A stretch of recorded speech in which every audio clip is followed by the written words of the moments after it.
Hello, hello. Welcome, welcome. This is G. We are talking about 2025, and this is part two. The series started off with Aries. To have this work out in your life and to help you out, all 12 videos will apply to your entire chart. That's the whole point of doing each sign. First video done was Aries. This one will be for the Taurus area of your chart. It's not just about if you have a Taurus sun or a moon or a rising sign. Find Taurus in your chart, find the house number that it's in, and you can apply this information to that area of your life. So this is what you're going to do for all 12 videos. I was going to make it just one giant video, but I figured, nah, it's too hard to traverse through and to dissect. I think it's easier when you can listen to it and break it down to each house number. And so regardless of what your sign is, you just want to look for your Taurus and see what number it's in. And if you have it in more than one, that's a possibility, right? Especially, if you're using a tropical Placidus, it could very, very easily be divided into two house numbers. Either way, listen up for the Taurus of 2025. This is going to talk about the aspect of Pluto and Aquarius, 18 more years. And for the next 18 months, number 18 big here, isn't it? And for the next 18 months of the North and the South nodes in Pisces and in Virgo. Okay? So we start off with the Taurus and the Pluto connection. How's that going to feel for that area of your Taurus in their chart? It's going to be challenging. Aquarius is a fixed sign. Taurus is fixed. That's that 90-degree angle. There we go. Square energy. Stress and tension. It's a challenge. It's stress and tension in a way where something normally has to be done. It definitely requires work. It doesn't just easily happen. It's whenever you have a square, you have to keep trying and keep trying and keep trying and keep trying. The beauty of square energy is after a nice amount of time, you've basically mastered something. Facing all those squares, you become really, really good at overcoming different obstacles. And that's the whole point of that stress and tension and that square energy. It's how to overcome those different obstacles that come up in the life. So what kind of obstacle is it going to be? Well, your Taurus energy is your income. It's your money. It's your values. It's your love. It's your desires. Think of Venus energy. Think of how Venus is all about her creature comforts, right? Creature comforts. So that's going to be different for each one of us. To figure that out for you, where's your Venus? What sign is she in? And then that tells you how your Venus likes to feel comforted. So normally with Venus energy, we think beauty, things that look beautiful, people that look beautiful, that sound beautiful, because it's the five senses when we think Taurus energy: smell, taste, touch, and the visuals, right? So it's, sometimes food for sure, and sweets. Venus has a sweet tooth, but Venus likes the finer things in life. Good clothing. She's all about textiles. She's all about makeup and shoes and hair. And, she's all about getting her nails done, having a massage. Like Venus wants to go shopping. She wants to go out to eat, like Venus. But everyone is different. You're Venus, right? Because like for me, I got a lot of different Venus objects where Venus rules and it's a big deal. But I'm not let's go out to eat kind of person. That's not me. Not at all. I would much rather, I'm the one who wants to be on the creative end of it. I like cooking. I really, really, really, that is like a huge creative outlet for me. You follow? So I really enjoy that. And I don't like, being in a shitload, like this big ass space where there's lots of people I don't know. Like what's in that for me? I don't care. I would much rather have like a small intimate party, right? Not exceeding 12 people at all. Like 8 would be maybe even borderline too big, but something small, right? Something where, I don't know, where it just doesn't feel so watered down, right? But where we can enjoy good company, good food. Some might want some wine, right?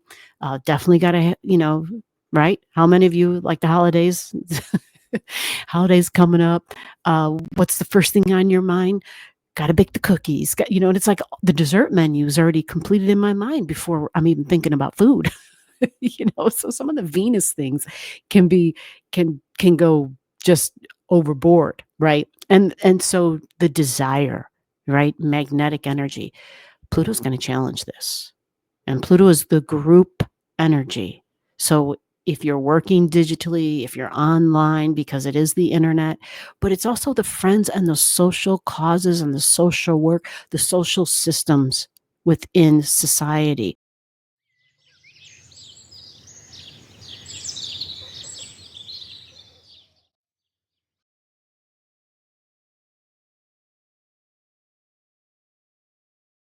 And Pluto can be, like the global values. But with Pluto in Aquarius, it's going to show us some stuff because that's what Pluto's job is. It's not there. It does change and transform, but the question is, how does it do it? How does it change and transform Aquarius energy? And how will that be a factor for Taurus? Because the way it changes the energy is it shows us something that was buried. It's that rotor-rooter of the zodiac. It's drilling down in Aquarius. And as it's drilling down, shit's floating up to the top. Like stuff's just floating up, stuff's just flying up, right? Like things we didn't know were there. Group energy. So this can be ideas, right? It can be a certain sort of a group mentality, even because friends and social causes, group energy. We aren't necessarily best buds or best friends with Aquarius energy, but it's people that we kind of were like minded in some way. There was some sort of a common cause that we had and that we shared. And Pluto likely will show us something there. And when it does, Pluto's job says, I'm showing this to you because this has been buried, but it needs to be changed, forever changed and transformed. So it pulls it up. And when it pulls it out. It's like pulling out the root. When you get a root canal or when you're pulling the weeds and you're pulling that shit out of there so that it can't grow back, like that's Pluto. So some friends, especially if values clash, the friendship department can forever change. And specifically, those social causes, and it may affect your value system. Does it mean it will affect your job and the way you make money and your income? It sure as hell could. It could change and transform that. And the other thing I will say is that with Pluto energy in Aquarius, changing and transformation, this is also the group networking energy, right? The global networking. It is also traveling. It's the airlines, right? We think of transportation, but mass transportation. We think of space. We think of astrology. Astrology. Ooh, this is interesting for me because I'm like, wow, what the hell? What's going to happen here? And the thing is that we all have free will, and that's always going to be a factor. So for any astrologer to pinpoint and be like, this is exactly what it's going to be, nobody can ever say that unless you are this meek individual. And meek, I don't mean meek in a bad way. I just mean an individual who is just like, I don't want any say in this. Whatever happens, happens, and I'm not even in it. Like I've got my head stuck in the sand, and I don't want to make any choices. I'm just gonna, sit in that river and go wherever that current takes me, and have no say. Um, but you do have a say. You do have a say, and you do have choices and options. And so the communicating is going to be big because Venus is over here. She wants things to be pretty and beautiful. Pluto is not about pretty and beautiful. Pluto is the exact opposite. You see, Pluto rules that Scorpio energy, right? Which is like the warrior and the hurts and the wounds and the ugliness, the injury, things that are not real appetizing. They're exactly opposite. Scorpio's opposite of Taurus. And Venus feels almost like it's almost like the Pluto energy, it's not that it threatens Venus, but it's like this control for, but I want beauty. And Pluto's like, but I want to show you this. Doesn't matter how ugly it is, or how raw it is, or how much it hurts. This is something you have to see. And Venus is just like, but I don't want to see that. I don't want to be a part of that. I can't, I don't want to be a part of that, period. Venus just wants it to be just awesome, and peace is a big keyword for Venus. So it's almost like this power struggle thing because of the square angle that Pluto will be throwing your values. So you think of your creature comforts specifically for you, and then tie that into the location in your chart, like what house number that happens in. And the meanings for that house number will then fill in a lot of those details for you. Okay. Next is the North Node in Pisces. So again, this is for the next 18 months, North Node in Pisces for you, for your Taurus energy. North Node in Pisces throwing an angle to this Taurus energy, right? The Pisces angle is going to be supportive. It's a sextile. It's 60 degrees away. It will bring some support, which is actually what's really needed, because Pisces, some of those keywords are peace and surrender. So the meditation, the escape, the only caution, well, there's actually quite a few cautions, because we're dealing with Venus, who has a strong magnetic, this is my desire, and she can overindulge, right? Like when life is going tough or whatever, and you need a pick me up.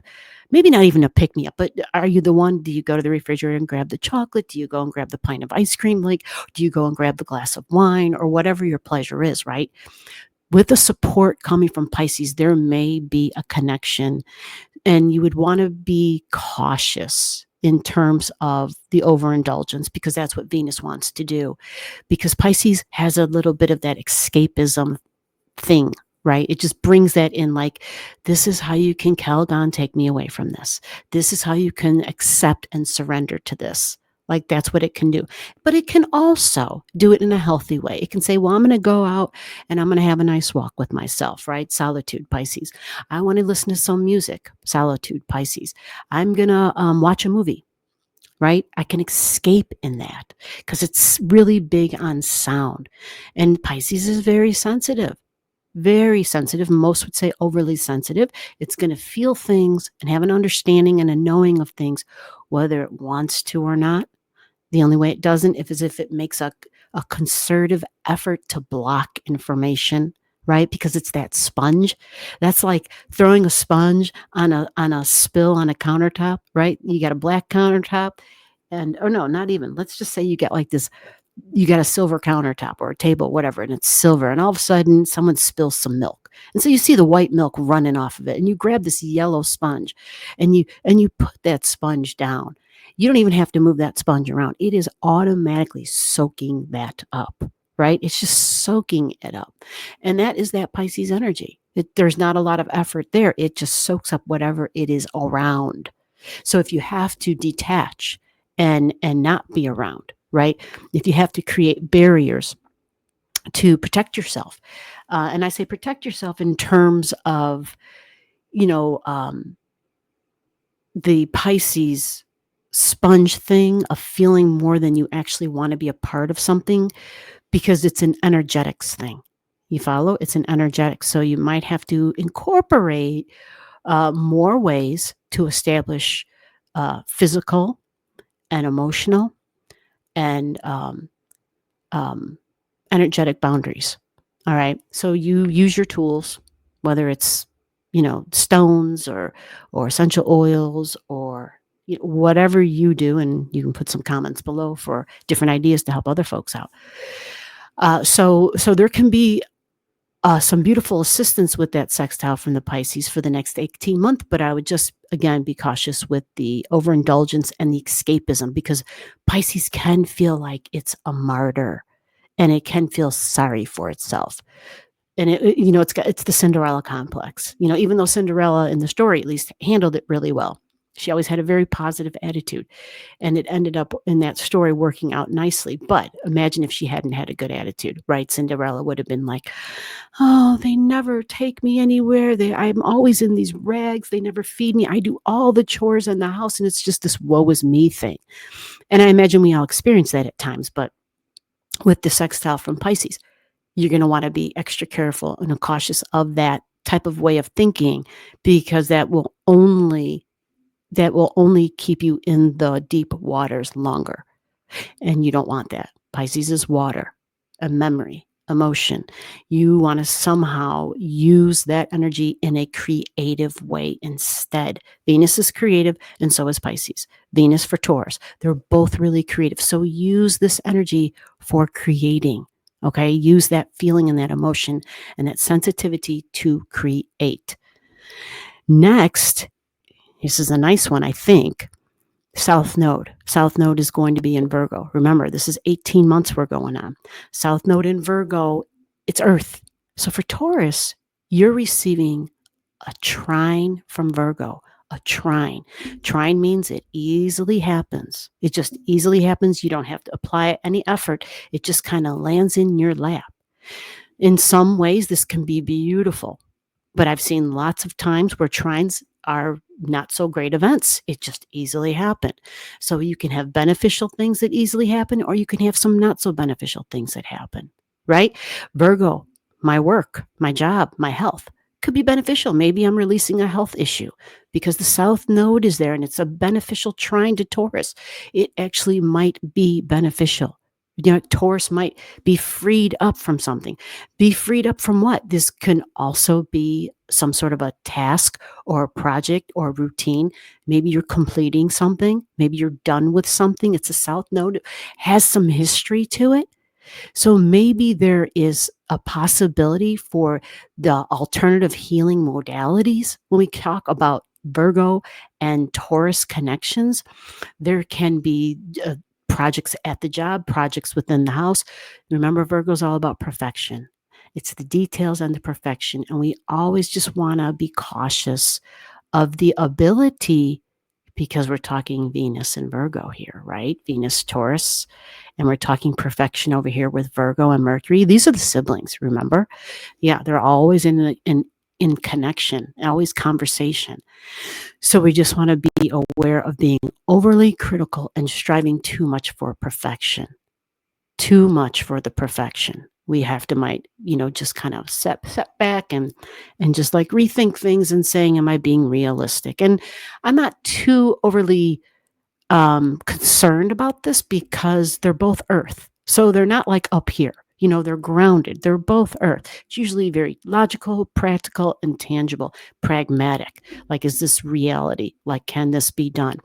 So this hopefully creates a beautiful ease that you are, looking for. South Node, unfortunately, in Virgo can be our furry friends as well.